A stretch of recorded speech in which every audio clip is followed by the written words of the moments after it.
Tem quantas hipóteses pro fim do universo? É o Big Freeze, que Big Freeze, Big Rip e Big Crunch. Isso. E o Bounce, né? É. E o Bounce, que o pessoal fala, né? Que não vai ter, né? O Bounce, ele é tipo um caso à parte do Crunch, não é? É, porque aí... ele voltaria cíclico. Seria ele um universo cíclico, isso, é. Só que eu acho que o Big Freeze é o mais... Assim, é o menos dramático, na verdade. Porque imagina se a gente começa a descobrir hoje que o universo tá regredindo e voltando tudo e, sei lá, daqui a 13,7 bilhões de anos. Eu ia ficar, mesmo que eu não fosse mais estar aqui de jeito nenhum, mas eu ia ficar um pouco triste pelas futuras gerações humanas. Porque existem muito mais seres humanos que ainda vão existir do que existem hoje. A gente é tipo um momento na história da humanidade só, exatamente. Né? Então, fico triste pelos nossos futuros conterrâneos humanos. O Big Rip é que ele vai expandindo até tudo se arrebentar, né? É. O Big Crush é esse que volta, o Big Freeze é o do congelamento, então morte térmica. Boa. Nesse lance de viagem espacial aí, o que você mais quer ver? Olha, eu tava lendo quando... Eu li brevemente sobre a hipótese do Berserk, né? De resposta do paradoxo de Fermi. E um dado que me chamou a atenção é que mesmo com viagem espacial em velocidade convencional, tipo as que a gente hoje teria tecnologia para fazer, em cerca de 30 a 50 milhões de anos a gente conseguiria colonizar a galáxia. Pelo menos ter estabelecido presença em todos os setores, na maior parte dos sistemas estelares e tudo mais. Eu não acho que isso é impossível para a humanidade. Só que eu vou falar, eu não acho que isso é possível para a humanidade. Eu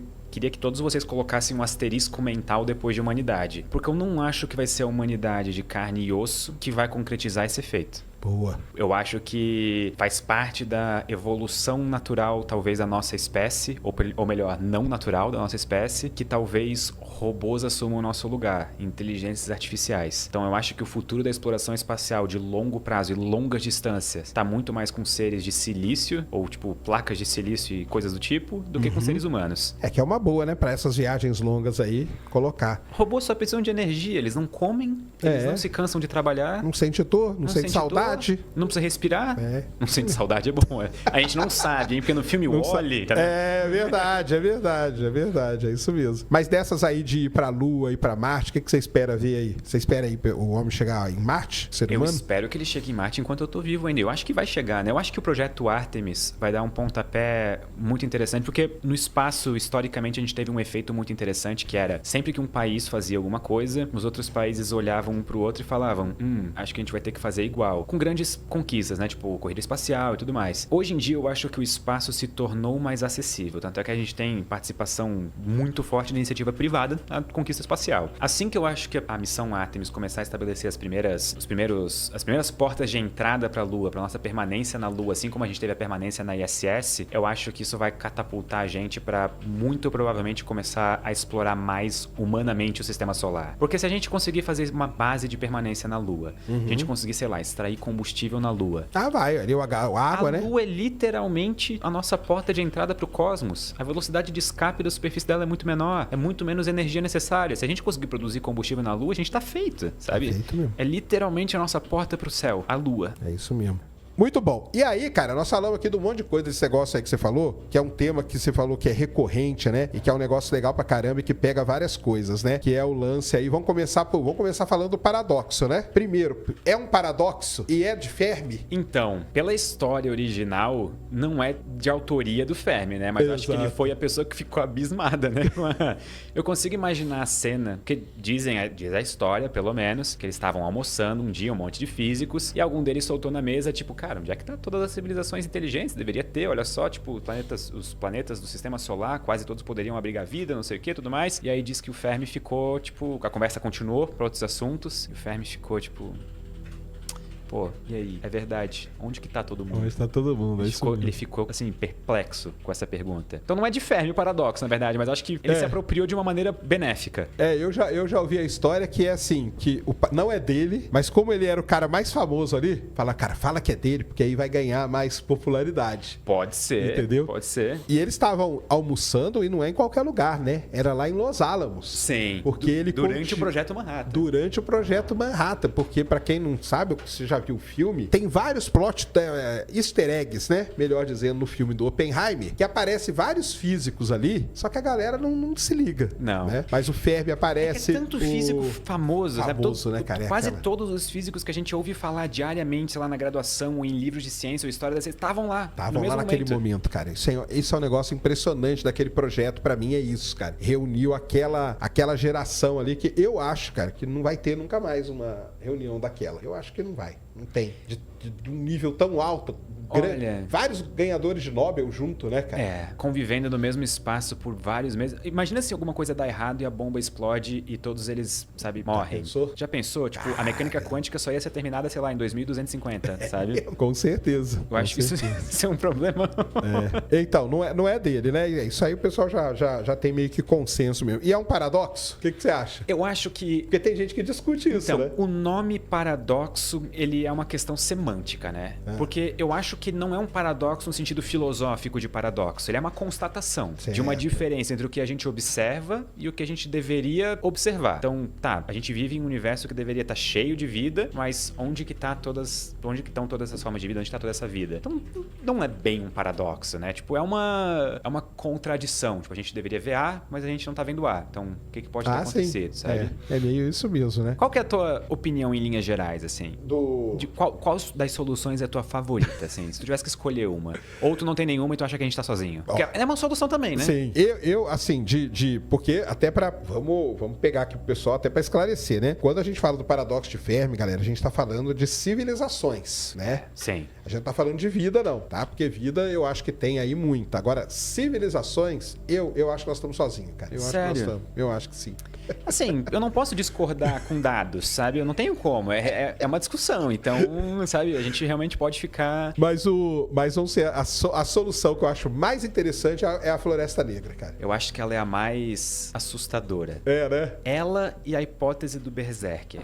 Explica essa aí do Berserker, qual que é? A do Berserker, ela... Sabe as máquinas de von Neumann? Não, explica aí pra galera. Assim, existe uma ideia, que é aquela ideia de que a gente pode, por exemplo, colonizar a galáxia só antes, né? Vamos explicar aqui pro pessoal o negócio seguinte. Quando eles postularam, vamos dizer, essa constatação, esse paradoxo, começou uma busca atrás de respostas para eles. Sim, uma busca ferrenha, que começou a ser levada a sério, inclusive. Isso, que ela vai até hoje, né? Então, a partir daí começam a surgir várias e várias teorias ou hipóteses para explicar o porquê do paradoxo. Na verdade, ele não tem uma resposta, mas o que a gente lê e o que a gente estuda são as N diferentes maneiras de explicar. Todo dia surge uma nova. Todo dia surge uma nova. Inclusive, muitas das possíveis respostas e soluções do paradoxo de Fermi nem são de físicos ou astrônomos. Algumas apareceram na cultura popular. Sim. Tipo a hipótese do Berserker. Ela apareceu na cultura popular. Depois, daí ela foi transformada em ciência com artigos e tudo mais. Então explica isso aí pra nós, como que é? Tem essas máquinas de von Neumann. Ou também, acho que no Brasil algumas pessoas conhecem como máquinas de Fermi. A ideia é que uma civilização suficientemente avançada poderia colonizar uma galáxia através de robôs autorreplicantes. Então, um robô vai para um sistema estelar, ele consome recursos in loco, se multiplica, coloniza aquele sistema solar, envia novos robôs para outros sistemas solares. E esse processo ele é exponencial, ele é demorado no começo e rápido no final. Então a gente conseguiria, uma civilização suficientemente tecnológica, conseguiria, sei lá, colonizar a galáxia em 20 milhões de anos, 30 milhões de anos, o que é muito pouco tempo, mesmo em velocidades baixas, sabe?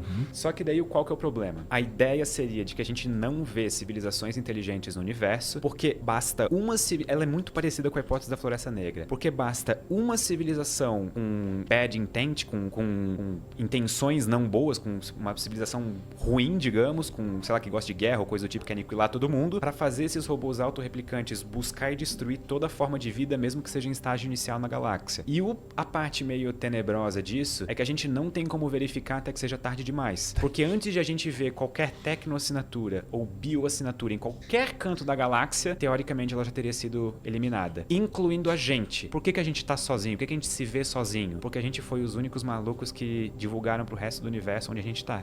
Então, de acordo com a ideia do Berserker, quem sabe a gente já está na mira. Entendi. Só tá chegando até nós, entendeu? Que é o que a gente chama hoje de projeto MET, né? Que é Message to Extraterrestrial Intelligence, né? E a gente tá loucamente ali mandando, tipo, galera...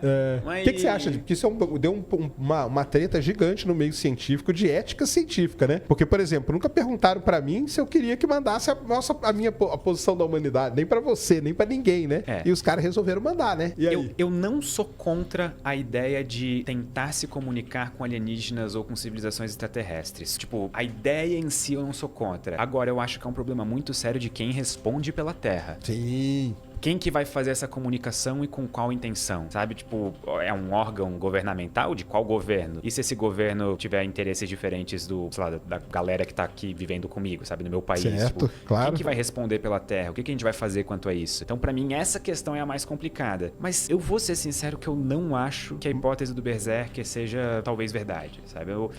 Eu acho que se existe vida pelo universo, eu gostaria de acreditar que ela tem intenções pacíficas. Ah, é? De que a gente vive num universo maravilhoso do Star Trek, sabe? Que a gente só tá esperando pra entrar na Federação Galáctica, assim. Mas é porque aí a gente usa a própria exploração humana, né, cara? Sim. Quando veio alguma civilização que era mais poderosa do que a outra, ela sempre foi opressora, né? Sim. Ela sempre subjugou a civilização que era menos tecnologicamente avançada. E aí a gente usa isso como se isso fosse uma regra pro universo. E tem um ponto que daí ele meio que acaba com o meu argumento, ele é uma fraqueza do meu argumento de todo mundo ser pacífico.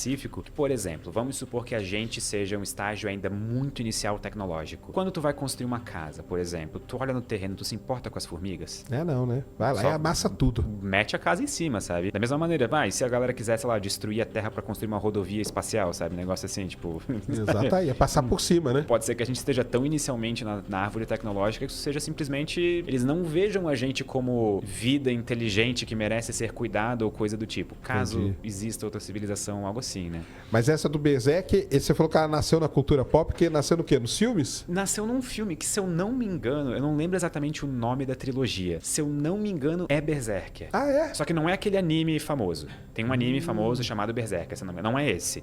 É tipo um livro de ficção científica que foi continuado por, tipo, 40 anos, uma coisa assim. Caramba. E aí depois isso acabou entrando na ciência propriamente dita, com cálculos e tudo mais. Entendi. Principalmente quando surgiu a ideia das máquinas de von Neumann, os robôs autorreplicantes e a possibilidade de colonizar, sei lá, o universo ou a galáxia, pelo menos, usando robôs. Entendi.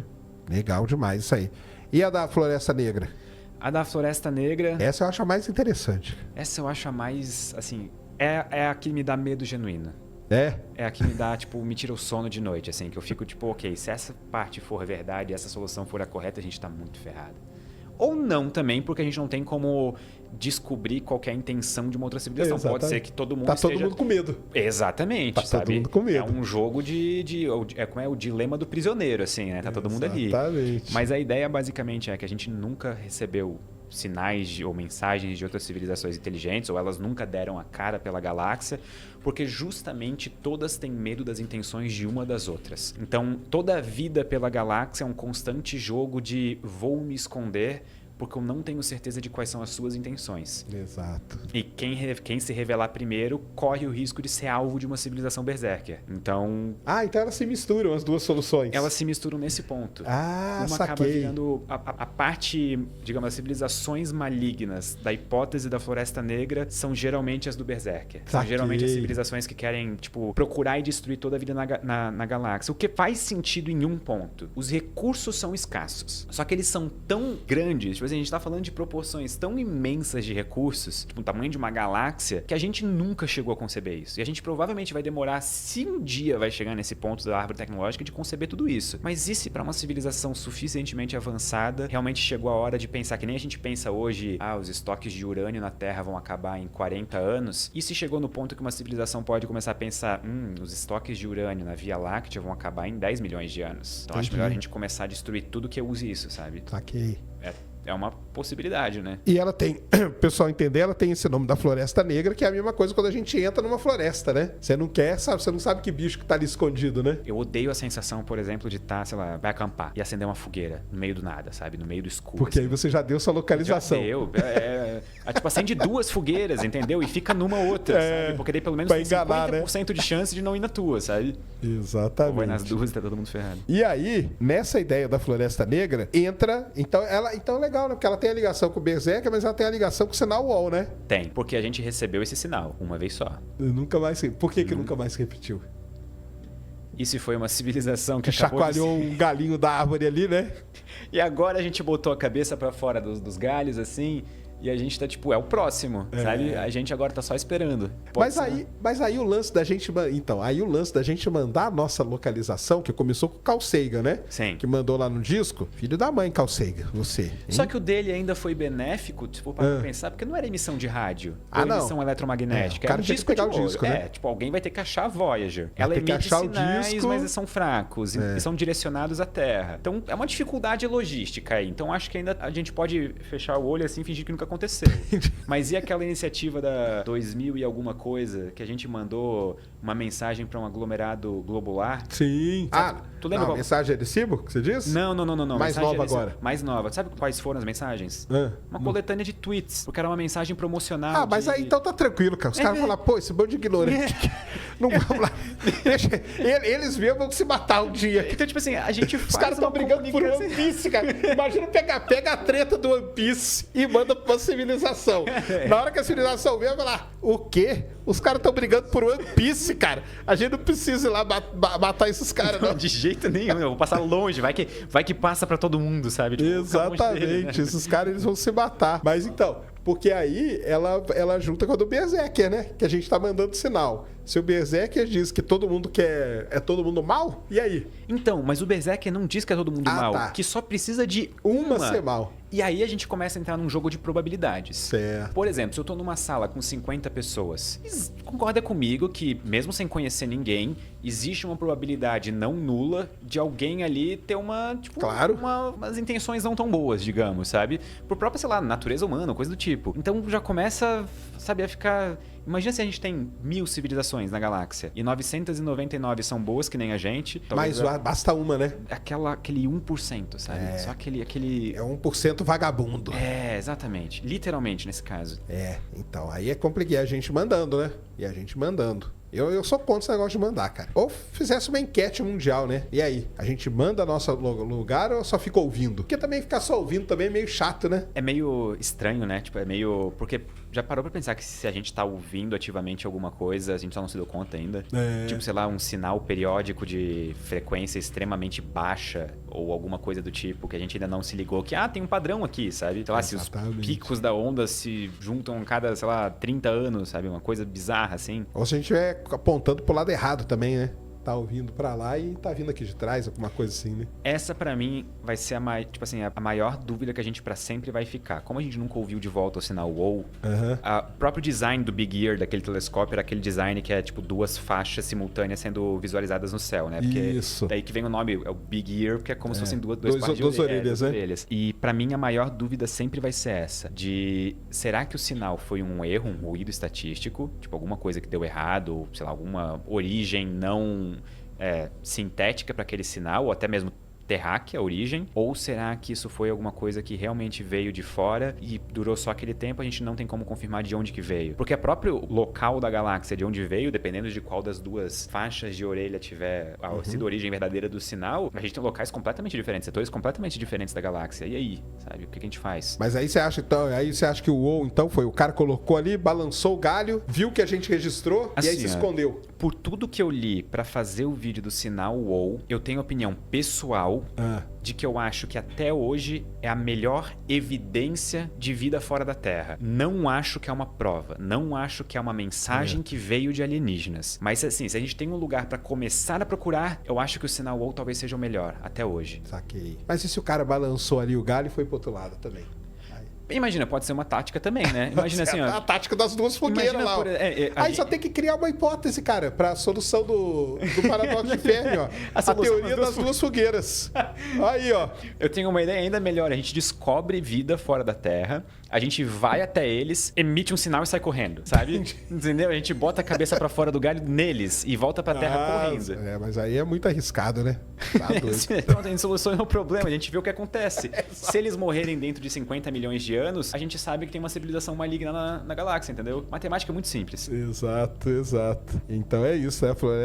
Os caras se esconderam e a gente Vamos ver, né? O que vai acontecer. Mas o paradoxo de Fermi, ele cria várias outras coisas também, né? Tem os filtros, Sim. né? O dos grandes filtros também é uma das minhas particularmente favoritas, porque eu acho que ela é uma das mais baseadas em ciência bruta, né? Sim. Que são, tipo, a ideia de que o surgimento da vida, desde o próprio surgimento da vida, a biogênese, o momento em que partículas elementares viram vida, até o momento em que a gente surge com uma civilização altamente tecnológica, existem diversas etapas no processo que funcionam como se fossem filtros mesmo, tipo, algumas passam, algumas não passam. E dependendo de onde a gente estiver no filtro, ele pode estar na nossa frente ou atrás da gente. E dependendo, toda descoberta que a gente fizer envolvendo vida fora da Terra, daqui em diante, coloca o filtro em algum lugar. Ou na nossa frente ou atrás. E nenhuma das duas é boa. É. Porque, por exemplo, se ele estiver atrás de nós, ele responde o paradoxo de Fermi sem querer. Ele Sim. diz que a gente está Acabou, sozinho, né? porque... Ninguém passou pelo Ninguém filtro, passou, né? provavelmente só a gente. E se ele estiver na nossa frente, bom, talvez a gente não vai passar tão cedo, né? Porque imagina, é uma questão verdadeira. Tipo, imagina que toda civilização inteligente surge, desenvolve física quântica, cria bombas nucleares e se aniquila. Mas você sabe que isso o pessoal tem colocado na equação de Drake agora, né? Sim. Que é o fator de autodestruição. E tem que ter. Mas na original não tinha, né? Na Ele original não levou em tinha consideração. longevidade só, né? Não tinha autodestruição. E aí o pessoal que começou a pensar no paradoxo de Fermi, criar essas coisas, falou, cara, mas tem aí a autodestruição. Aí os caras criam guerra e tal e se autodestrói. Eu acho que o Michael Shermer, aquele filósofo, ele tem uma das melhores estimativas numéricas de qual que é o tempo médio de duração de uma civilização. Ele pegou várias civilizações da Terra ao longo da história, porque a gente não tem nenhum motivo para achar que a gente é particularmente diferente de uma civilização romana. A gente tem tecnologia diferente, tudo mais, a expectativa de vida pode ter mudado, mas... O ser humano é a mesma coisa. Exato. E a organização de civilização continua praticamente a mesma, sabe? As estruturas por trás. E, se eu não me engano, a estimativa dele de duração era a média na Terra. Assim, o valor pode estar quebrado na minha cabeça, até se alguém quiser verificar depois aí nos comentários, eu mandar um superchat, mas era de cerca de 324 anos. Era uma coisa assim. Provavelmente o valor não está certo na minha cabeça entendi. agora, pode estar errado. Mas era uma coisa muito pequena. Se for parar para pensar na civilização moderna, a gente tá... Vamos botar o começo, sei lá, depois da Revolução Industrial. Final de 1700, começo de 1800. A gente tem mais uns 100 anos. Tu acha que a gente vai continuar sem explodir mais nenhuma bomba nuclear dentro de 100 anos? Tá aí o risco aí tá... O cara tá viajando com a maleta já. Eu ouvi uma vez o podcast Hardcore History, do Dan Carlin. Sim, muito bom. São muito bons, mas são muito longos assim também, né? Tem que ouvir com calma. E no podcast especial, que é uma edição Blitz, que é aquele podcast de 5 horinhas só, que é a versão curta do podcast dele, ele tem um comentário que eu achei muito legal, que é: a era nuclear, ela não acabou com o fim da Guerra Fria. Ela começou com o desenvolvimento da primeira bomba atômica e ela continua até agora. A ameaça de aniquilação mútua da civilização humana continua até os dias de hoje. Só que, por exemplo, eu sou de uma geração que eu não vivi isso na pele diariamente. Os meus pais viveram. Tu provavelmente viveu também. A minha mãe fala que quando ela era criança ela via muito filme, TV e coisa assim. E o sonho dela era ter um bunker. Era, porque os filmes pós-apocalípticos eram muito famosos, né? O The Day After. Day After foi um filme, cara, quando eu vi assim, eu falei, caramba, cara, se for isso aí, nós estamos ferrados. Exato. A gente nunca vai passar por um negócio desse, sabe? Tipo, no sentido de a gente não vai ter capacidade de vencer um negócio desse. Sim, com certeza. E tu confia o suficiente na humanidade hoje? Nem um pouco, Então. Eu não confio nem um pouco mesmo. Se eu tenho medo terrível assim que eu tenho, é esse aí mesmo. É da autodestruição por meio disso aí. Eu tô lendo um livro no momento chamado O Precipício. Ele não tem versão em português ainda, então em inglês é The Precipice. Ele é um livro sobre crise e risco existencial. Crise existencial literalmente no sentido de coisas que ameaçam a nossa existência. E o autor se propõe, na duração do livro, avaliar analiticamente, cientificamente, o que pode colocar a nossa existência em risco? Qual que é a probabilidade disso acontecer? E isso é um campo de estudo relativamente novo. Porque não era levado muito a sério pelas pessoas. Tipo, por que eu vou estudar motivos de a gente, sabe, acabar podendo... É isso que eu falei, né? Quando o Drake... Depois a gente fala da equação de Drake, pessoal. Mas quando o Drake bolou a equação dele, ele não colocou esse fator. E aí, com o avanço, o pessoal falou, calma aí, porque tem um negocinho aqui que você não tá levando em consideração. E esse autor coloca a chance de extinção humana nos próximos 100 anos em 1/6. Caramba! É alto demais pra mim. É alto pra caramba. Não tô confortável com esse valor, sabe? É muito grande. Então, doideira. roda aí 6 civilizações, uma delas não vai passar, sabe? Então, a gente talvez tenha uma resposta do filtro. Esse seria um grande filtro, né? Esse seria um grande né? filtro. E pode ser, na verdade, que esse seja o primeiro dos grandes filtros tecnológicos. Porque a gente tem inteligências artificiais gerais vindo aí. Alguns autores, tipo Nick Bostrom, por exemplo, eles afirmam que isso pode ser o fim da humanidade, pelo menos como a gente conhece. Outras pessoas que pode ser um recomeço. Que talvez a gente, tipo, como seres humanos de carne e osso, fique para trás e a gente gere nossos sucessores, digamos. Entendi. Aquele negócio de meio que Deus ex machina, sabe? Sim, sim. Que é um negócio... também é um outro... Mas eu tenho mais medo de bombas nucleares do que de inteligência Bomba nuclear, artificiais. bomba nuclear vai ser um fim trágico demais, né, cara? Tá louco, tá doido. Mas é porque são vários filtros, né? Em cada etapa da vida vai tendo filtros, né? Só entre o espaço de a vida surgir com a biogênese até o espaço de surgir uma civilização tecnologicamente avançada, são 9 filtros. 9, que é aquela lista que o cara fez, né? São 9. E assim, cada autor bota os filtros onde ele quiser também, né? Porque Exatamente. é um campo de estudo em ascensão, em desenvolvimento. Então, tem um filtro que vai da biogênese ou de moléculas essenciais para a vida para o mundo de RNA, depois que vai para unicelular, multicelular, e assim vai. Continua a reprodução, propagação, né, da espécie, e vai indo, né? E por isso que em 2000 e... Quando que foi o ano que... Lembra daquele meteorito marciano que acharam na Antártida? Pô, 1996. 96, que tinha o ALN supostos... 84001, que era um micróbiozinho, que o Fantástico mostrou também. O Fantástico mostrou na televisão. Aliás, esse meteorito ele é muito importante para a volta da exploração marciana, sabia, né? Por quê? A exploração marciana, a gente foi Projeto Marine e Projeto Viking.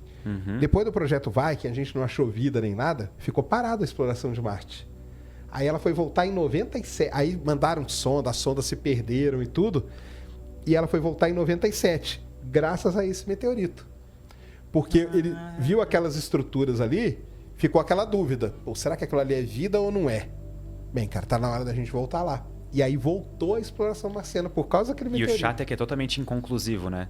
Tipo assim, não tem como tomar conclusões com base nesse meteorito, né? Tipo, ele nem pra sim, nem pra não. Ele é simplesmente... Não dá pra fazer, tipo, dados com isso aqui. Não tem, é isso mesmo. E aí, por isso que resolveram voltar a explorar Marte. Aí começou os rovers e tal, que é essa era que a gente vive hoje.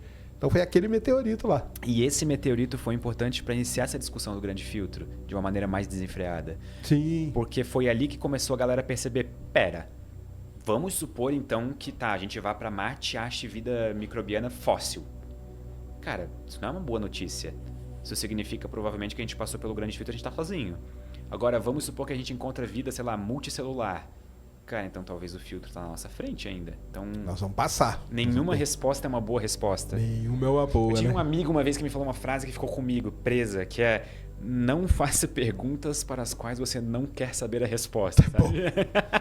E aí eu fiquei pensando, cara, mas eu quero saber a resposta, eu tenho essa curiosidade. Então, qualquer, mesmo positivo ou negativo, eu quero saber se a vida existe ou não fora do universo. Em outro lugar, né? É.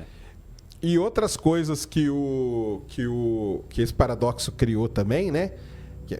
A gente pode dizer que é desmembramentos, né? Sim. Porque aí nesses estudos aí das civilizações e tal, surge o cara lá na Rússia, o Kardashev, né? Que é um negócio legal pra caramba aquilo lá das civilizações também, né? A sacada dele em 1960 e alguma coisa de categorizar civilizações com base no uso de energia e dividir em 3 tipos ainda, né? São os 3 tipos, assim, olhando em retrospecto, óbvios, sabe? Sim. Mas, pô, foi uma sacada genial na década de 60. Exato, né? Você vê que lá o cara já estava preocupado com isso, né? Agora, uma coisa que me intriga em tudo isso, cara, é porque que tudo aconteceu na década de 60, né? Foi um momento maravilhoso, né? Porque o Drake é daquela época, o Fermi foi mais ou menos nessa época. O Fermi foi um pouco antes, né? Mas o Drake é dessa época da equação, o Kardashev é dessa época também. E aí tudo acontece ali, dali que explode, né? Eu tenho opinião de que acontece hoje em dia ainda, a gente só não deu tempo suficiente para consolidar o fato. Eu tava pensando nisso nesses dias, inclusive, porque, por exemplo, eu acho que Nick Bostrom, ele tem vários artigos relevantes, tipo da hipótese da simulação, essa parte do grande filtro. Eu acho que ele vai ser um cara que daqui a 20 anos a gente vai olhar para trás como esses autores da década de 60. Entendi. Sabe, ele e alguns outros não deu valor pro cara, né? É porque no momento a gente não tem como ver uma real expressão da relevância científica ou filosófica de alguma coisa. Sim. Demora alguns anos pra gente olhar e falar, cara, peraí, tem alguma coisa aqui, sabe? Acho que a gente vai estudar isso por muito tempo ainda. Eu acho que esse tipo de coisa acontece. Mas realmente a década de 60... Foi. Será que tem algo a ver com o momento cultural da época, assim, a contracultura? Deve ser, né, cara? Ou... Coisa. Eu não sei por que é. Tem que pesquisar isso aí. Porque então, um dos desmembramentos, é o Kardashev, né? Sim. Que é com as civilizações lá, que é explorar a energia do planeta, depois do Sol e depois da estrela, depois da galáxia, né? Uhum. Você fez um vídeo disso aí também, Fiz né? um vídeo que é disso legal também. pra caramba, diga-se de passagem, que é sensacional. E você acha que a gente vai chegar em qual nível? Nós? Olha, eu sou um otimista por natureza. Então eu acho que a gente chega pelo menos no 2. No 2? Pelo menos no 2. Caramba! Eu sou muito otimista por natureza. Eu preciso deixar isso claro sempre que eu falo sobre essas coisas, que eu sou muito otimista. Então a minha opinião não é a da maioria nesse caso, sabe? Mas a gente tá em qual? Tem umas... 0784 né? é um número que é 07. 07, mais ou menos. Só que a gente pode pular, assim, a gente vai dar um pulo muito grotesco de 07 para 1 se a gente conseguir fazer fusão nuclear a frio, né? Sim. Porque daí instantaneamente a capacidade energética da humanidade dá um salto assim que a gente nunca antes na história viu, né? Tá, mas aí a gente não consumiu os recursos, né? O lance dele é não consumir o recurso? Porque também o negócio do Kardashev é dramático, né, cara? Pra que eu vou consumir o recurso todo do planeta, né? Sim, mas aí a categorização original do Kardashev é com base em potência de energia. Ah, então, sim. Primeiro começa com 10 na 16 watts, depois 10 na 26 watts, depois 10 na 37 watts. Eu fiquei muito triste que ele botou uma potência a mais no último, assim, podia ser tipo de 10 na 10 em 10 na 10, sabe? Uma coisa assim não, mas ele foi dar um pulo maior, né? Então, pra ele, tudo que importa é energia. E aí tem uma coisa peculiar que eu lembro, assim, na época da pandemia, que tava todo mundo muito tempo em casa e algumas discussões surgiam, tipo, tinha discussão do gasto energético com Bitcoin. Sim. E aí eu tive um pensamento interno que eu não verbalizei ele, mas eu acho que, por exemplo, quando a gente fala em escala de Kardashev, não importa o uso da energia. Então, o que importa é usar a energia. É só. Então, a gente consegue imaginar uma civilização hipotética, tipo 2 na escala de Kardashev, que usa toda a energia disponível da estrela só para minerar Bitcoin, sabe? Caramba! Isso é uma possibilidade, porque a única coisa que importa é o gasto energético. O Kardashev nunca diz como ele está sendo gasto. Ah, sim. Ele só coloca as potências energéticas. Coloca o número, né? Exatamente. Se a gente atingir o número, a gente virou a chave. Então a gente precisa, como humanidade, gastar energia se a gente quer avançar na escala de Kardashev. Sim. Porque se tu for parar para pensar, uma coisa leva a outra. Então, se a gente está gastando energia para manter funções humanas, significa que a gente está tirando e extraindo essa energia de algum outro lugar. E outro ponto do grande filtro, escassez de recursos. Sim. Por exemplo, nossas reservas de urânio, mais uns 60, 70 anos, com sorte assim, se a gente não descobrir novas maneiras de fazer energia de uma maneira tensa... Mas aí eu sou o advogado do Hélio 3, cara, na Lua. Pegar o Hélio 3 lá para fazer a fusão nuclear aqui. E tu acha que... Ah, tá. Isso que eu ia perguntar. Tu acha, então, tipo assim, que a gente usar o Hélio 3 para fusão nuclear aqui, lá, ou só, tipo assim...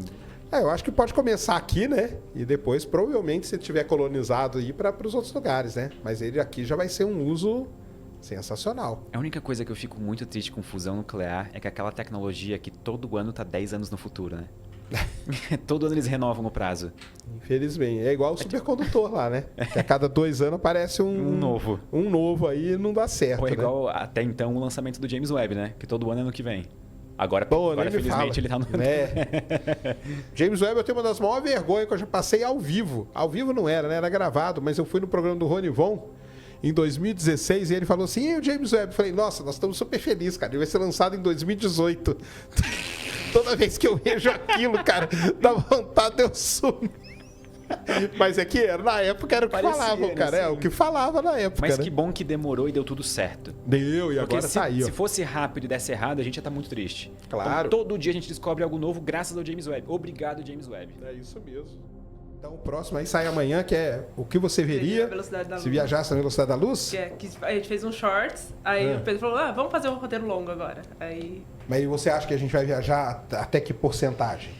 Olha, acho difícil, hein? Atual tá em qual, hein? Se a gente fizer as contas. É muito baixo, né? É muito baixo. Que a gente pegar as naves aí... Não é 5% com aquela Breakthrough Starshot, com a vela solar? Não chega até 5%? Mas aí ela tem que ficar pronta, né? Ela tem que existir, né? Mas assim, tecnologicamente que seria viável, assim, eu acho que uns 5%... Mas aí tinha um problema, né? Que é frear.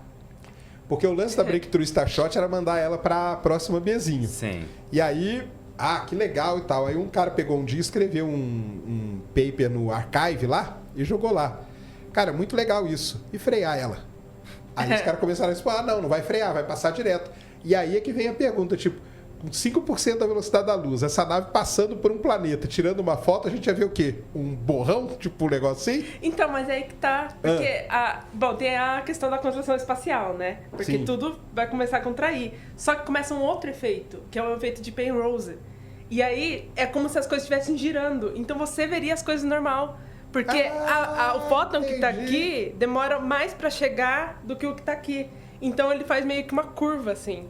Saquei. Aí ele tá contraído, mas nós não veríamos contraído. Então daria pra tirar a foto do planeta lá. Daria pra tirar foto Numa do boa. planeta, sim. Sairia o planetinha Sim. lá. Sim. Olha eu aí. nem sabia desse efeito Penrose. Eu fiquei tipo, uau, realmente, sim. E você sabe que o Breakthrough Starshot, quem bolou foi o Stephen Hawking, né? Sim, ele estava junto no board, né? Ele que bolou essa ideia lá. Só que não viveu. Você acha que vai vingar isso aí? Eu acho que velas solares, assim, tecnologicamente são viáveis, né? Eu não vejo... Não, os caras já lançaram algumas. Então, eu acho tipo assim, que elas já são, tipo, provadas pelo menos a parte, assim, prova de conceito. Sim. Acho que funciona. Agora, se a questão dos freios não funciona, tipo, é aquele negócio, né? A gente vende a nave, mas não se quer ver no freio, não tá incluso, sabe? Então, talvez a gente tenha que usar laser, sei lá. Mas o pessoal sabia, a Breakthrough, ela levaria tipo um chipzinho, uma coisa bem pequenininha, que ia ser uma câmera, um negocinho, né? Tipo, é nada, basicamente. Ela só levando a vela, basicamente, vela. né? Tipo... E aí a gente colocaria grandes lasers nas maiores montanhas da Terra, ficaria atirando nela, que aí ela ia ganhando devagar e sempre, né? Aquele efeito, né? Ela ia ganhar aceleração até chegar nos 5%. Quantos anos seria de aceleração até 5%? Eu não faço ideia. Aí a Roberta vai responder, ó. Nossa. Eu não faço ideia. Eu fazer aprendi as com contas. você, que é 1 ano pra chegar na velocidade da luz. Caindo, exatamente. Caindo, Eu Esse aprendi dado com é o muito Pedro legal. isso. Eu falei, caralho, tipo, realmente. Tem que fazer as contas. Quando a né, gente dos para caras pra aí. pensar nos números, às vezes nessas contas básicas, assim, mas a gente coloca isso em números, fica Sim. tipo, cara, eu não sabia que era tão pouco. Sim. Mas tudo bem, conseguir uma aceleração de 1G por 1 ano não é fácil. Vamos lá, não vai. Não é mesmo. Nem a Terra mesmo não consegue, né? Porque você não consegue. O máximo é a velocidade de escape, né? Então, mesmo Sim. na Terra, mesmo se a Terra fosse, tipo... Você não ia chegar. Só que vamos supor que a gente usasse, sei lá, foguetes nucleares. Essa é uma ideia. A DARPA tá trabalhando nisso já junto com a NASA. Só que a ideia deles é o seguinte, porque corre o risco do foguete explodir. Então você lança o foguete daqui com propulsão normal. E eles estão falando do seguinte, quando ele tiver uma distância depois da Lua, mais de 400 mil quilômetros, aí você vai e liga o reator. Pô, não precisa ser tão longe assim Porque aí também, se né? Pode ser explodir, tipo tá- na órbita baixa da Terra, vai. Órbita baixa, acho que dá problema, hein? Se explodir... Mas acho deve que ser é um um problema aleatório, entendeu? Vai ser ninguém tem Mas culpa aí de onde cai. é aquele lá, basta um explodir. Esse é o problema. Mas eles estão trabalhando nessa ideia aí, mas Esse não sair da era Terra. um medo da mídia na época do lançamento das Voyagers, não era? Que elas tinham um reator de plutônio dentro. A pilha, né, cara? É. A pilha nuclear, ela sempre foi um problemaço. Porque, primeiro, quando você vai lançar uma nave que ela vai usar a tal da pilha, que é o RTG que a gente chama, né? Que é o gerador térmico de radioisótopo, né? Que ele gera calor pelo decaimento radioativo. Você tem que fazer a pilha lá em Los Alamos. Ela é feita lá. Aí ela é transportada para o, vamos dizer, pro Kennedy Space Center. Ela é uma pilha nuclear. Ela é colocada num foguete. E um foguete, literalmente, é uma bomba. Então, na verdade, o que você tem ali na plataforma durante dias é uma bomba nuclear. Entendeu? É uma ogiva nuclear, só que exposta para o mundo inteiro ver. E o protocolo de segurança, cara, são uns calhamaços desse tamanho, assim. O Alan Stern, que é o cara da New Horizons, que foi para Plutão, ela usou pilha nuclear. E ele conta no livro dele, cara, o trabalho que é para fazer aquilo, cara. E o protótipo, acho que era 1.300 páginas. Tipo, um trabalho, só para entender, tipo assim, não é um trabalho tecnológico, é um trabalho burocrático-político. Burocrático-político. Saquei. Porque você põe ela num foguete. O foguete ele tem chance de explodir. Sim. Se aquilo lá explode com uma bateria nuclear junto... É uma bomba suja. É uma bomba, entendeu? Vai ali metade da Flórida pro saco, entendeu? Num negócio desse. Então, os rovers, né? O Perseverance foi. Também foi uma baita burocracia para isso, entendeu? Tanto que quando eles lançam uma nave... Isso o Alan Stern que conta, né? Quando eles lançam a nave e ela já está no ponto seguro... Eles fazem todo um ritual de queimar esses calhamaços de coisa de segurança. Nossa. Eles põem tudo numa fogueira, dançam em volta, fazem um ritual lá maluco, Que massa. Porque é um negócio que, assim, tá tudo pronto, mas ainda não saiu o protocolo de segurança. Porque é um negócio terrível. A Cassini foi assim também, e o da Cassini tem a história da bateria dela chegando no Kennedy Space Center, que era tipo 3 pessoas só que estavam habilitadas a mexer com aquilo, cara. Ninguém mais podia pôr a mão naquilo. Porque os caras, com aquele maior cuidado, que é uma bomba nuclear, né? Basicamente é uma bomba. A diferença entre um foguete e uma bomba nuclear é o destino, né? Sim, é um pra cima, outro pra baixo. Só muda a trajetória. Mas é um negócio muito complicado, tanto que eles tentam ao máximo não usar. Então, mesmo essas que vão... Porque a gente tem um limite. No sistema solar, a gente consegue ir até Saturno, até Júpiter, com energia solar. Depois daí a radiação fica muito baixinha, muito baixa, teria que ter um painel monstruoso, ia ficar economicamente inviável. E aí você tem que meter a pilha nuclear ali, o RTG nela. E aí é que é o problema, né? É que até para escapar é 40 km por segundo, não é? Uma coisa assim, para escapar do sistema solar. Do sistema solar, sim. É mais fácil sair do sistema solar do que chegar no Sol. Esse é outro dado que quando eu ouvi pela primeira vez eu achei que era mentira. Daí eu fui verificar os cálculos e vi que era verdade. Aí eu fiquei tipo, é verdade, tá certo. Eu aprendi isso quando ele escreveu sobre a esfera de Dyson. Como construir uma esfera de Dyson. Então, e falando nisso da esfera de Dyson, que a gente estava falando justamente nos desmembramentos do paradoxo de Fermi, né? A gente até começou a pincelar a equação de Drake, eu acho. A gente chegou a... Um deles é o lance das civilizações usar a estrela. Sim. E para usar a estrela é a esfera de Dyson, né? Esfera de Dyson. Que é um outro cara da década de 60 também aí, ó. Dyson. Não, e é muito curioso isso da esfera de Dyson, porque eu não sabia que você, para conseguir fazer, você tinha que minerar mercúrio, por exemplo. Não, tu tá sendo muito generosa, né? Porque na ideia é tipo destruir mercúrio no processo. Assim, né? Destruir mercúrio. Minerar sempre. Mais de 50%. Mas, a ideia que eles têm, né? Que era usar mercúrio como um posto, né? Primeiro faz umas, aí vai lá, constrói em mercúrio, aí vira lá uma base de lançamento. Assim, recebe energia, a energia é só para construir as placas. Vai virar uma estação, né? Eu não tenho opiniões tão fortes acerca de mercúrio que fossem me impedir de cogitar essa ideia, sabe? Então...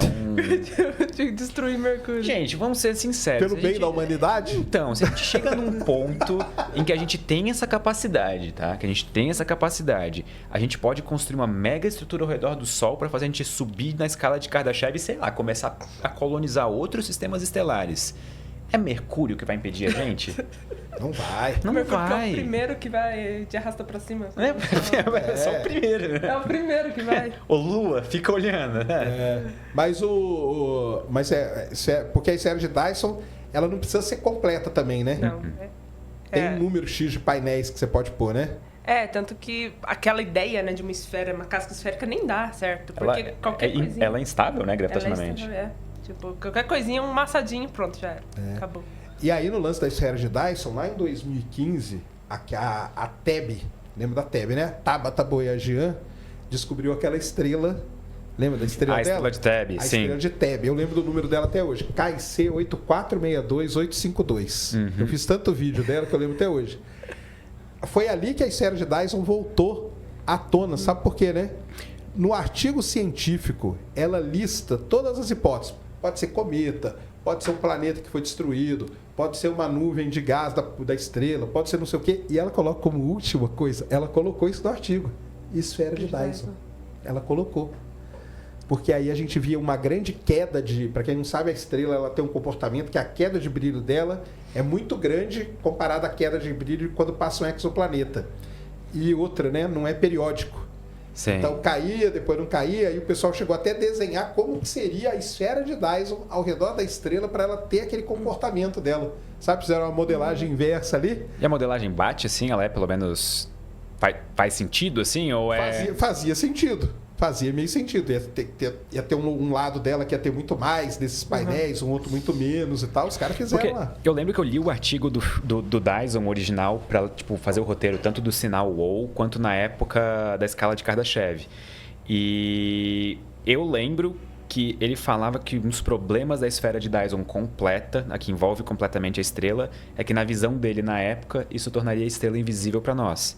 Só que depois novos cálculos são feitos. É impossível esconder calor no universo. Tu vai ter algum tipo de emissão eletromagnética. Mas aí a gente teria que observar ela tipo com infravermelho. Infravermelho, exato. Isso. E nessa, por exemplo, na estrela de Teb, a gente não deveria ver infravermelho também por essa condição? Isso aí, então. Mas eles fizeram, cara, eles viram ela de todos os jeitos. Mas é que depois no final, já vou contar aqui o spoiler final para vocês, meio que descobriram o que é. Que é uma grande nuvem de poeira e tal. E ela passa ali de tempos em tempos. Só como ela é uma nuvem, então ela não tampa totalmente. Por isso que tem aqueles picos todo esquisito dela. Mas seria essa ideia aí. A ideia deles é, observa agora no infravermelho, observa em outros comprimentos de onda pra gente ver o que a gente pega, né? Até com o Betelgeuse, né? Em 2021, quando rolou quando ela começou a diminuir. Mas aí o medo era que ela explodir, né? Mas tinha um pessoal que falava, não, acho que talvez seja uma esfera de Dyson ali também. Já pensou em esfera de Dyson em Betelgeuse? Essa ia ser grande, hein?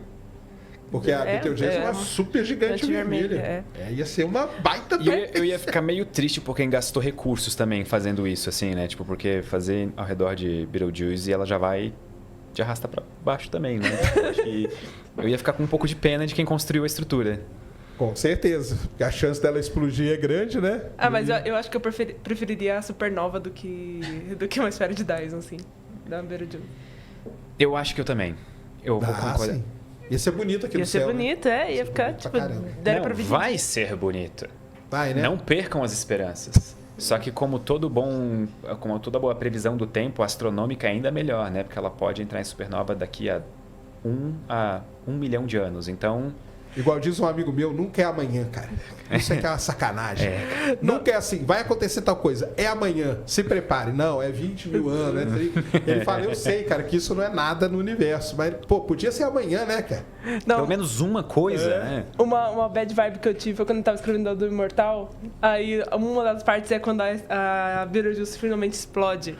E aí é tipo 70 mil anos daqui pra frente, assim, eu fico tipo, meu Deus, velho, que triste. Eu queria ter visto, assim. Eu queria ver isso também, cara. Porque, imagina, tu olha pro céu e tem, tipo, uma coisa tão brilhante quanto a lua cheia de noite, assim, e é uma estrela, sabe? Sim. Não, de dia também dá pra ver. De dia, de noite. Pra ver de dia ela, Ia ser um espetáculo, mas aí tem aquele tempo, né? Tem aquela duração. Ela também, ia fazer sombra visível, porque Vênus também faz sombra. Dá pra tirar a foto, por exemplo, e mostrar a linha de sombra de Vênus. Mas ela ia fazer uma sombra tão visível quanto a da Lua. Já pararam pra pensar um quão maluco é isso? Pois Quer dizer, uma fonte pontual no céu, gerando uma sombra em seres humanos na Terra de noite. Tipo, caramba, é muita coisa. Ia ser assustador pra gente, né? Imagina os caras que viram aquelas de 1054... Por isso que eles desenharam em tudo que era lugar, em pedra, em tudo. Cara, desenha esse negócio aí que um dia alguém vai achar esse desenho. E é por isso que eu não julgo nem um pouco ou estranho culturas antigas que falavam de eclipses como fenômenos sobrenaturais e que ia acabar o mundo. Porque realmente é uma experiência visceral. Cara, a gente vê, eu vi esse aí agora, você viu o total, cara. Você vê, na hora que você faz o buraquinho aqui, ó, e vê a sombra. É muito louco. Que ela reflete a fase do eclipse. Imagina o cara no meio de uma floresta amazônica que seja. Imagina. Com aquele monte de coisinha ali que ele tá acostumado a ver a sombra normal. De repente acontece o eclipse e ele vê um monte de meia-lua ali. Cara, isso é pra ficar maluco, cara. Você acha que é o fim do mundo mesmo, cara. Tipo, o mundo vai acabar real, assim, pra eles. Tanto que na hora lá do eclipse eu fiquei gritando, pessoal, não tem mais volta, pessoal. O mundo acabou. Só deu Porque o eclipse foi visto como fim do mundo em várias culturas aí, né? Sim. Em várias culturas. Ou maus presságios, né? Sempre estava envolvido assim, com essa conotação meio pesada, sabe? O meu é mau presságio porque eu nunca consigo ver um eclipse, porque é sempre nublado, sempre. Tinha que ter ido com a gente lá pra João. Vamos, nós, já convidei o Pedrão pra gente ir pros Estados Unidos. Vocês, porque ela vai fazer o céu ficar nublado, entendeu? Não convida a Robson. Se onde ela vai e o céu fica nublado, não convida ela. Mas é porque ela é astrônoma, né? O problema, cara, de ver fenômeno astronômico com astrônomo é que tem uma maldição. E quando você reúne muito astrônomo, aí a chance de dar errado O próprio eclipse de Sobral, né? Que, tipo, tava nublado, tava chovendo. Aí, do nada, tipo, aí deu certo. Assim. Mandaram os astrônomos embora. Cara, vamos dar uma volta ali, ó, na cidade do lado. Pra gente fazer um experimento aqui. Depois vocês voltam. Porque lá em Príncipe não deu, né? Lá no outro lugar não deu. Mas Sobral também tava chovendo no dia, Tava chovendo né? no dia. E Sobral acabou no fim nem sendo escolhido como final, né? Tipo assim, acabou dando certo aqui. Só que ele não foi quando tinha os dois locais, o Príncipe era o preferido, não era? Tanto que a galera toda foi lá. O Eddington foi pra lá e tudo. Sim. Mas lá eles se ferraram. Sim, daí sobrou só aqui. É porque tinha mais astrônomo também. Aí, ó. É. Isso aí. E os astrônomos, aí tem o nível do astrônomo ser famoso. A Roberta é uma astrônoma famosa, ela vai, ih, cara, aí é mesmo. Aí você já Vamos fiz o que eu queria falar. combinar Você Eu sou também. astrônomo, então eu tô Ano livre. que vem, a gente combina que tu vai pra costa leste e a gente vai pra costa oeste dos Estados Unidos. Pra 8 de abril, ó. garantir que não vai ter. 8 de abril nos Estados Tá perto do meu Unidos. aniversário. Aí, ó. Não, mas sabia que tem uma coisa curiosa? Inclusive, pode ser shorts isso. Que é... Essa semana, entre dia 8 até dia 15 de abril, ela é preferência pra fazer observações. Porque é a data do ano que tá mais... o Tá clima... zicando demais o eclipse. Porque Não agora tô. tu falou que é a melhor data pra observar no ano. Para fazer observações observações em pelo geral. mundo. Ah, Pelo tá. mundo, Ok. porque é um momento em que, pelo menos em questão de temperatura, o planeta está mais estabilizado. Sim. Você fazer uma observação em São Paulo, no Chile ou nos Estados Unidos, na hora de você fazer as correções ali por temperatura, você não quase não precisa Tipo, fazer. aberração cromática de cor, assim, de tipo, coisa assim? Tanto que o EHT, todas as fotos, é sempre nessa semana. Pode ver. Foi fotografado É dia 10 de abril. 10, dia 11, dia 12. Sempre é isso. Isso faz muito sentido. Aí se você ver todas as fotos são nessa semana. E aí as campanhas massa. que eles fazem é nessa. Inclusive, a primeira foi isso, né? Porque dia 14 acabaram, tipo, a última observação foi dia 14, só que assim, maio tá chegando, junho tá chegando o inverno. Aí não conseguiram sair do Polo Sul. Por isso atrasou, tipo, um ano. Os HD ficaram presos lá. Literalmente, né? Tipo, Ficaram presos os HD. Que não conseguiam sair do Polo Sul. Teve que esperar dar uma amenizada para o avião decolar de lá. foi o download mais rápido da história, não foi? A viagem de avião foi a transferência de dados mais rápida da história, né? Isso. Literalmente eles levando os arquivos físicos, os Levaram na HDs mão. externos. Sim. Tá bom, cara. Foi a transferência E lá no de dados MIT. mais rápida da história. Então, 8 de abril nós estamos bem, ó. 8 de abril. Então tá tranquilo. Bora para Gente. Estados Unidos. Meu eclipse. Vocês não podem pensar assim porque vai começar a dar errado, entendeu? Vocês Não, vai estão dar certo, vai dar certo. Não, quando... Eu tô com medo, quero ver que vai vocês dois pra Costa Leste, né? Aí acaba que eu vou ver o nublado, entendeu? Você é físico também, então toma cuidado. Eu não sou, não. Então... Você tá mais perto do céu astrônomo. Mais pensação do que. É verdade. Eu não, eu tô livre disso aí. Não tem a geofísica. maldição, não recai sobre minha Mas pessoa. vamos fazer uma viagem todo mundo junto, então. Ué, bora? Tá Aí, marcado. 8 de abril, cara. Tô falando. Eu vou Já pra contem lá, vamos comigo, fazer já. uma. Tô... Aí, é perto do meu aniversário, dá até pra comemorar o aniversário. Nossa, perfeito. Dia 12 é. Vai que tem um show da Taylor. Isso que eu por ia ali, falar, ó. do jeito que ela é sortuda, E é aí? capaz de ainda ter um show da Taylor. Já pega aí a agenda da Taylor 2024, ó. Sim. E vamos ver onde que ela vai estar nessa época aí, ó. Porque vai que, né? Aí já comemora o aniversário, já faz tudo. Olha aí. E aí, a gente ia falar então porque o Dyson, cara, se eu não me engano, ele bolou esse negócio, foi num negócio de ficção científica também, não foi? Foi. Aí outro Foi. ponto que nasce da cultura pop, né? Muitas coisas que depois foram incorporadas e viram conceitos científicos sérios e estabelecidos nascem de cultura popular. Até porque, assim, a gente tem um caráter meio... Eu vou usar a palavra retrógrado, talvez não seja o melhor uso da palavra, mas meio retrógrado na ciência do tipo... A gente espera as coisas pelo menos aparecerem no mundo das ideias, ou pelo menos sim. fora da ciência, para depois pensar seriamente naquela coisa, sabe? Isso é meio ruim, né? Isso é meio, tipo... É um lado meio negativo de como a ciência é feita, como existe um estigma em torno de alguns assuntos, de alguns tópicos nas pessoas de ciência, sabe? É muito louco você ler Guerra dos Mundos, né? Que é final de 1800. E aí essa ideia, né, de tipo, marcianos estão invadindo a Terra. E aí você vê a ótica que eles tinham em 1800 e tralalá, sabe? E eu fico perplexo que quando... Foi o Percival Lowell, não foi? Que olhou para Marte, viu os canais, e ele não teve outra ideia. Ele falou, é água. É uma civilização extraterrestre. Mas na verdade a história do canal, ela começa lá na Europa com Schiaparelli. Sabe como que é a história? É a Qual seguinte. ano, mais ou menos? Ele é um pouco antes, é no final dos anos 1800. É próximo, assim. É bem Ele observou lá e ele escreveu a palavra canale em italiano. O negócio é o seguinte, o canale em italiano quer dizer canal natural. Tipo um rio cava um canal na rocha. Isso é a palavra. Só que quando a palavra viajou da Europa para os Estados Unidos, chegou lá como channel. De channel como que eu vou dizer assim, não natural, né? Sim. Channel construído por alguém. Tipo, córrego. Isso. E aí, quando o Lowell, ele olha lá e vê os risquinhos, ele fala, caramba, cara, porque o telescópio do Schiaparelli era muito ruim, o do Lowell era muito melhor. E aí ele vê e fala, caramba, tá aí os canais que o cara via lá. E aí ele via as manchinhas andando de um dia para o outro. O que era aquilo? Os oásis, cara. Então a civilização, ela puxava a água daqui, e depois puxava a água dali, e depois de cá, e tal. E a ideia do Lowell era essa, cara. E ele passou meses e meses desenhando Marte todo dia, todo dia. Eu tenho o livro dele, é legal pra caramba, cara. É um negócio sensacional que o cara fazia. E ele não era astrônomo, ele era empresário. Ele era só um entusiasta, assim, né? Ele era empresário, construiu lá para observar Marte e depois para achar o Tombaugh, achar Plutão. Porque a outra fissura dele era com o planeta X. Que para ele existia um outro planeta. A gente tem que observar até achar. Que é quando ele contrata o Clyde Tombaugh para ir lá observar. Mas ele era o cara da grana, entendeu? Eu lembro, a gente estava fazendo um roteiro sobre descoberta de planetas, gravitacionalmente e tudo mais. Eu lembro do nome do Clyde Tombaugh, só que eu não lembro exatamente qual planeta que era. Que ele estava em busca, ele tem uma chapa fotográfica. É Plutão. É Plutão? É Plutão. Ele conseguiu fotografar Plutão, só que ele não se deu conta. Na verdade, então, ele fotografou num determinado período, mas eles só foram descobrir meses depois. Então, em retrospecto, analisaram a chapa fotográfica e viram, Plutão está na foto. Ele só não soube no momento. Ele demorou alguns anos para perceber que aquilo estava ali o tempo todo. É isso aí. Que história maluca. Já pensou a sensação disso? E você sabe por que Plutão tem esse nome? Você sabe que Plutão foi o primeiro que era... Agora não é mais planeta, né? Para mim é. Pra mim, no meu coração, ele é também. Pra mim sempre vai ser. É só eu que não gosto dele como planeta, pô. Então.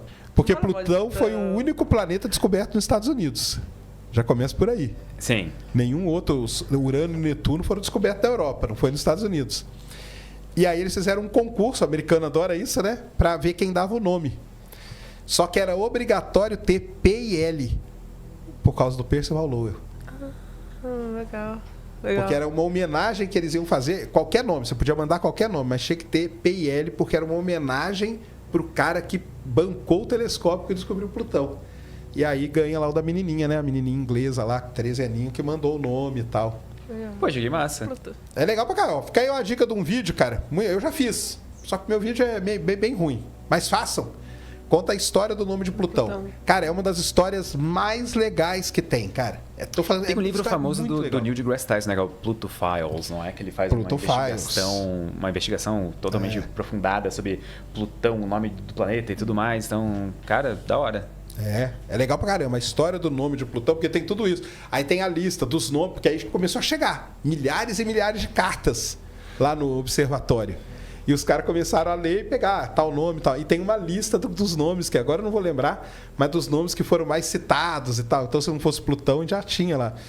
E no final das contas tem a ver também com a mitologia, né? Tinha que ter a ver de algum jeito. Tinha algumas regras, né? Tinha que ter PL, tinha que ter a ver com mitologia. Então tinha lá. E a menininha, cara, novinha lá da Inglaterra que ganhou o prêmio lá, que eu nem lembro o que era também, mas ficou legal. Tem que ter um prêmio além de nomear um planeta? Ganhou com uma carta, alguma coisa, acho que ganhou. Vai colocar um troféuzinho. Dei um nome pra um planeta, sabe? Tipo, esse é meu prêmio já. E aí depois vem o Mike Brown, anos depois, e mata, né? Aí ele escreveu um livro, How I Killed Pluto, Como Eu Matei Plutão. Que é quando... Mas é curioso esse negócio de planeta X, né? Porque antes era Plutão, agora é o planeta X, o nome. O real oficial, né? Agora... Que inclusive tem um pessoal que acha que é buraco negro, assim, né? Tipo, tem até um artigo, que é muito curioso o artigo.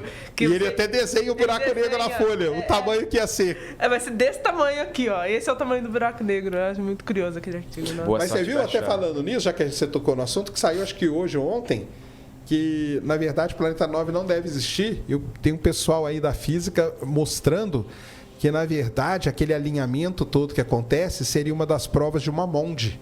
de uma teoria modificada da gravidade. Isso voltou agora? Bom, não, isso aí nunca morre, né? Isso aí nunca tipo, morre e volta, né? Tipo, Hã? Morre e volta sempre, né? Porque eu ouço mas falar de tem a mondes... galera que continua estudando os mondes, né? inclusive os artigos de buracos negros, uma das sessões é eles analisando se serve pra ser monde. É tipo, aí eles chegam à conclusão que não é, mas tipo, eles analisam, vão a fundo nisso, assim.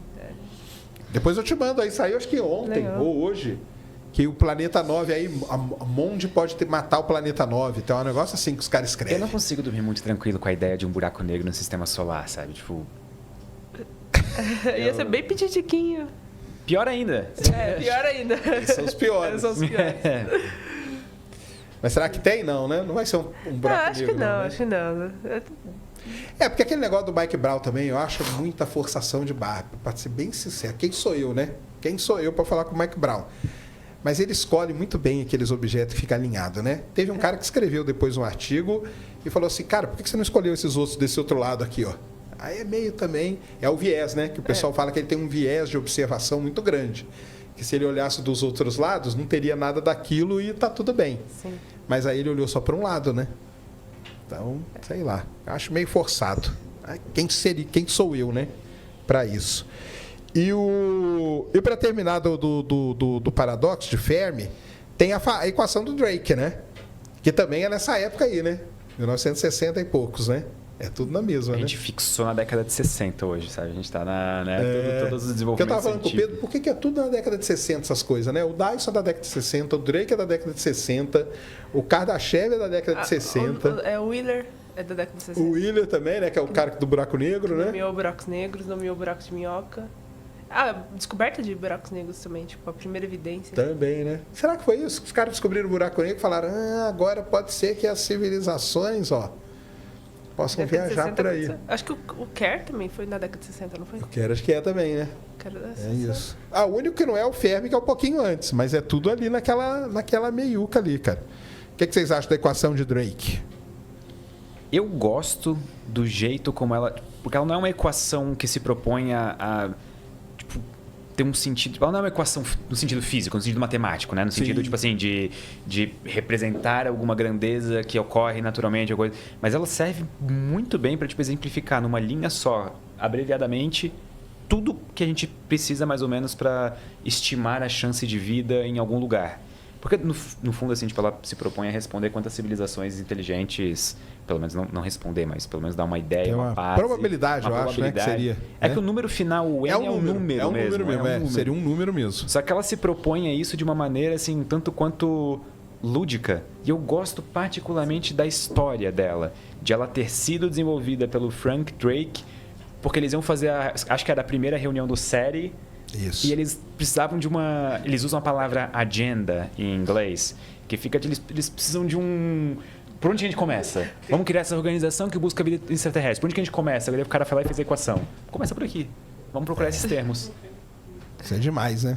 Vocês é muito fazer correria, né? Tipo, a reunião é amanhã. Precisa de alguma coisa e o resultado agora, assim. Então, é porque ele fala que ele começou a pensar em tudo que precisava de vida, né? E aí ele monta e aí ele chama um cara de cada área. Inclusive, na época, ele falou, a gente precisa de tecnologia. Eu não lembro qual empresa agora, que ele chamou um representante de uma empresa nos Estados Unidos muito grande, não era a IBM, não, era uma outra, de computação, porque falou, cara, se a gente vai fazer tudo isso aqui, a gente vai precisar de um computador bom para processar, a gente não tem. Então, o Carl Sagan foi chamado, foram vários caras ali importantes e um cara de uma empresa lá que eu esqueci também, que depois cedeu até o equipamento lá, do primeiro que ele usou no projeto 7, né? Uhum. Para poder ver se ouvia alguma coisa por aí, né? Mas é um negócio legal pra caramba. Agora, o mais interessante é os caras resolver, né? Porque boa parte daqueles números ali é chute, né? Sim. Metade, pelo menos, é chute. Boa parte, né? Mas, tá, chute educado, assim, né? Tipo aquele educated guess, assim, tipo... É um chute, mas pelo menos é um chute, tipo assim, tentando se aproximar de uma sabe... Vou chutar, mas não vou chutar feio. Vou chutar bonito, sabe? Eu vou chutar, tentar acertar. É isso mesmo. Tipo a estimativa de planetas em que a vida surge, por exemplo. Ou... Não, mas o legal da equação, cara, é que ela é numa época que faltava aí pelo menos uns 30 anos pra gente descobrir o primeiro exoplaneta, né? Nossa. Sim. Os caras fizeram tudo sem nem ter ideia que, cara, e se a gente não descobre? Porque podia nunca descobriu, né? Ou, sei lá, descobriu daqui a 300 anos, né? Mas, assim, será que na época alguém duvidava da existência de exoplanetas? Não, já não dava mais. Então, porque eu acho que, tipo assim, depois que a gente descobriu que, sei lá, as outras estrelas são, tipo, estrelas que nem o Sol, só que estão longe, eu acho que dali pra frente foi só ladeira abaixo, assim, né? Foi só, tipo, o pessoal indo Porque cada na vez história eles conseguem observar pela primeira vez, é um disco protoplanetário. É. No caso, Em Vega, o se não sistema me engano. visto, tipo assim, tipo de cima, digamos, ou de baixo. Que é Vega, que é uma estrela brilhante próxima, eles apontam um radiotelescópio para lá e eles veem aquele disco. Eles falam, então deve ter o. Aí, eles devem ter pensado na hora, né? Deve ser só uma questão tecnológica, né? Tipo, um dia nós vamos ter a tecnologia para poder detectar isso. Mas o interessante é isso, né? O cara bolar uma equação onde no começo é tudo chute mesmo, né? Mas eu acho até curioso, né? Que na astronomia tem muito disso, né? Tudo chute. Igual, agora eu tava vendo o tweet da Thaisa falando assim do chute de quantos buracos negros tem na Via Láctea. É porque saiu um artigo saiu aí, um né? artigo, é. Saiu um artigo aí. Sempre sai isso, né? Os caras vão É lá. tudo chute, é tudo. Mas é esse chute Eu tô aí que o curioso Pedrão agora falou, pra né? quantos que tem, olha. Eu acho que é um milhão de estelares. Buracos negros? É, estelares. É bem mais do que eu Isso pensava. pra caramba. Mas eu acho que esse chute aí que o Pedrão falou aí, ó. Esse chute aí Bonito, embasado, chute né? bonito, é. Vamos dizer. É um chute que tenta se propor a ser correto, assim, né? Mas qual que é o termo favorito da equação pra vocês? Ai, não sei. Pra mim, esse novo aí da autodestruição, cara. Favorito em termos dele tá lá, né? Hoje. Pra mim é o L, da duração média de uma civilização comunicável. A janela de tempo em que ela permanece comunicável. Porque eu acho que esse é a incógnita verdadeira. Os restos, a gente pode sempre descobrir com base em ciência e dados. Agora, o outro, a gente descobre quando a gente acabar. Sabe? A gente descobre no fim da humanidade. Vai ter que sobrar alguém pra contar, né? Exatamente. Então... Nossa, sim. Ou vamos ter que deixar escrito em algum lugar, né? Durou tanto, né? E tem uma coisa curiosa, né? Tipo, isso de ser detectável, que pode ser tanto na questão de biologia quanto na questão de tecnologia. E aí, tipo, na Terra, é estimado que em 2100 seja quando a Terra vai começar a ter o sinal de tecnologia vai superar o de biologia. Tipo, tecnoassinatura superando bioassinaturas. 2100 é, tipo, a estimativa atual, assim. Tipo, que atualmente a informação da biosfera é muito maior do que da tecnosfera. Quando a gente fala em informação da biosfera, por exemplo, a gente tá falando, tipo assim, sei lá, de bioassinaturas na atmosfera, por exemplo, sei lá, gás carbônico, coisa do tipo, ou a gente tá falando eles usam... como que é o nome? Tipo, que biomassa do... daquelas bactérias que só tem uma célula. Cianobactéria, né? Oceanos. Dos oceanos, que só tem uma célula, sabe? Sim. Que aquilo lá domina. Segundo o artigo, é isso que domina a Terra. Então, se você consegue estimar daquilo, é só, tipo... Unicelulares, assim. Unicelulares, tá. E aí... Então, eles fizeram a estimativa de quanta informação tem nelas, assim, porque é o que domina a biosfera. Segundo o artigo, né? E aí, eles calcularam e compararam com o que a gente tem na internet. E, assim, eles, tipo, trilhões de vezes, assim, muito mais na biosfera do que na internet. Caraca. Só que se continuar crescendo da forma como está crescendo atualmente, tipo, que está duplicando o número de informações. Tipo, considerando a exponencialidade. Em 2100, tipo, ultrapassa. Aí, quando olharem para a Terra, vai ver primeiro uma tecnoassinatura do que uma bioassinatura. Isso aí.